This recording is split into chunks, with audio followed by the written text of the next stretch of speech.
Salut tout le monde! In this video, I'm going to show you how to use all the resources that I have on Google Classroom for you for studying. And for that, you have to go to Google Classroom. You're going to click on your classroom for French, and then you're going to go to classwork.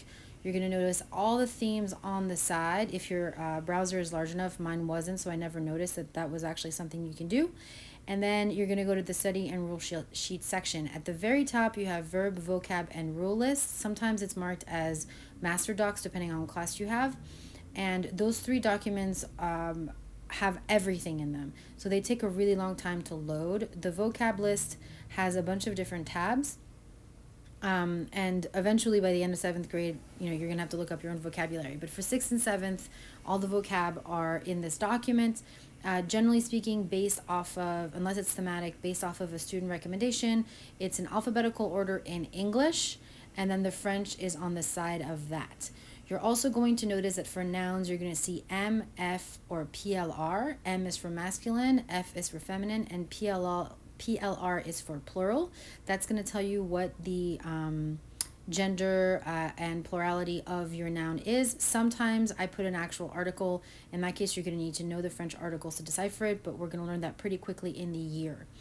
Then you have the Verb Doc. That basically gives you the verb lists that I expect you to memorize, as well as how to actually conjugate them and the various variations. In 6th grade, we do ER verbs and the Fab Four irregular verbs, so that's irregular verbs part 1, and we do the present tense and the futur proche.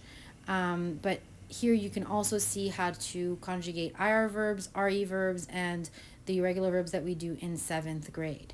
So again, these are great documents to kind of see everything in the same spot. These things are very easy to Google if you need to also, and I go over them in class extensively. So I don't expect you to learn anything from these documents. This is just so that you have access to them at any given time.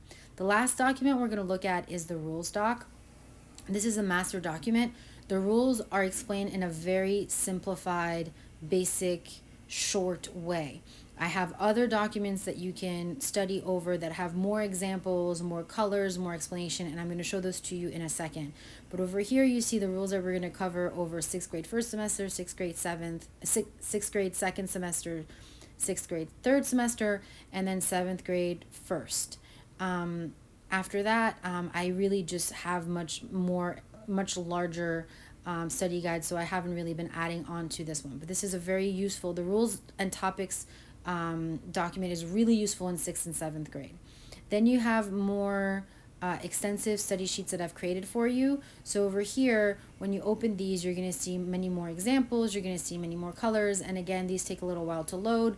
A lot of the time, these are actually connected to summative assessments I have on YouTube, where I've created a video with an exercise sheet and a vocab sheet, and this is the study sheet that goes with it. So this one is for ER verbs. So we've already seen ER verbs both in the verb document as well as the rules document. This sheet just explains it in a colorful way, and you're going to see a third resource that I have for you later on for ER verbs alone.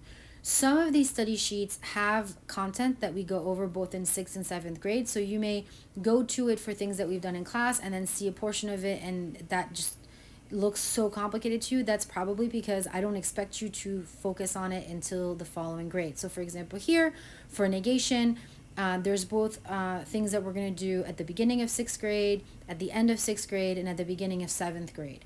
So I don't expect you to understand everything, but I may guide you to use this document for a portion of it throughout the year. So there are a lot of these, and I'm continuing to make these as we speak.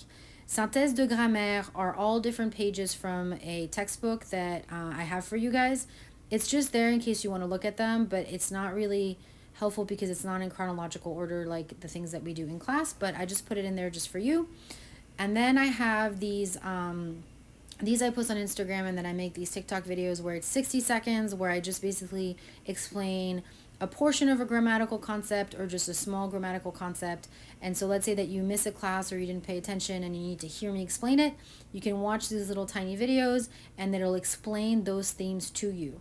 And then the little flashcard on the side is one that, again, is kind of like a bite-sized study sheet for whatever content is being described in that video.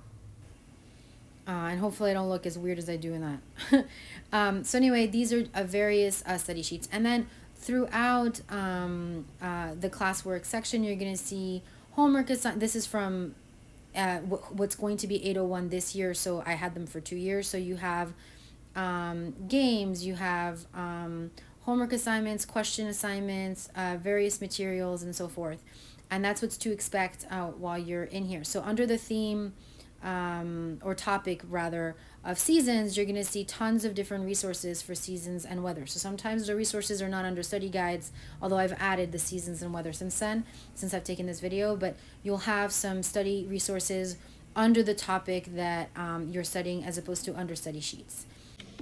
Hi, since I created this video at the beginning of August, I kind of didn't realize that I would have to switch things around a little bit based off of what McKinley wants, but also as a whole, but also based off of how many videos I would make.